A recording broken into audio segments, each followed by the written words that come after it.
and get through mental health difficulties without being willing to have a conversation and being able to admit that we might need some help. Prince Harry just said the one thing no one thought he ever would about Meghan Markle's past. At 41, Prince Harry has dropped a bombshell confession that has stunned the monarchy and sent shockwaves through the public. In a private yet leaked conversation, Harry admits what royal insiders have long whispered, accusing Meghan of hiding a promiscuous past involving multiple high-profile men before their marriage. Why is Harry speaking now? What triggered this brutal honesty? And how is the palace reacting behind closed doors? Stay with us. What we uncovered next will flip everything you thought you knew about the Duke and Duchess of Sussex.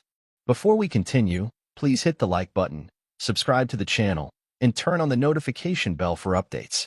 It began with a whisper, a murmur too outrageous to be true, yet too persistent to ignore. For years, the rumors clung to Meghan Markle's name like smoke to fire, speculative, elusive, always dismissed. And yet, something always remained. A shadow of doubt. A knowing glance from palace aides. A flicker of discomfort in Prince Harry's eyes during interviews. But no one expected this, least of all from the man who had built his world around protecting her.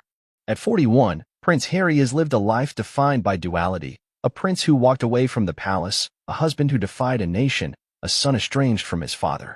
But now, after months of quiet turmoil behind closed doors, after years of trying to prove his love in the face of relentless criticism, he has finally said something no one ever expected to hear. Not from him. Not about her. In an off-the-record conversation that quickly spiraled into a global media firestorm, Harry is said to have uttered words that even his closest allies could scarcely believe. I knew who she was, he reportedly told a friend in frustration. She was never innocent. She slept with who she needed to, and I was the final prize. Those around him say he looked broken when he said it. Not angry. Not bitter. Just tired. And when pressed to explain, he allegedly continued, his voice low, weighted with disappointment. They told me. Everyone warned me. But I didn't care. I was obsessed. I thought I was different. I thought I could change her story. What followed in the hours and days afterward was chaos. Every media outlet from London to Los Angeles scrambled for confirmation. Royal watchers were stunned into silence. Meghan's closest friends either refused to comment or gave carefully crafted denials. Buckingham Palace? Stone-cold silence. But behind that silence, sources say, there was fury. For a man who spent the better part of the last decade shielding his wife from public scrutiny, Prince Harry's admission felt like a betrayal, not only to her, but to himself. Because this wasn't just about Meghan's past. It was about the future he thought he was building. A future that now hangs in the balance. What would drive a man like Harry, once so defiant, so sure, to such a breaking point? Why now? And what exactly did he mean by, everyone warned me? To understand the gravity of this moment, you have to step back.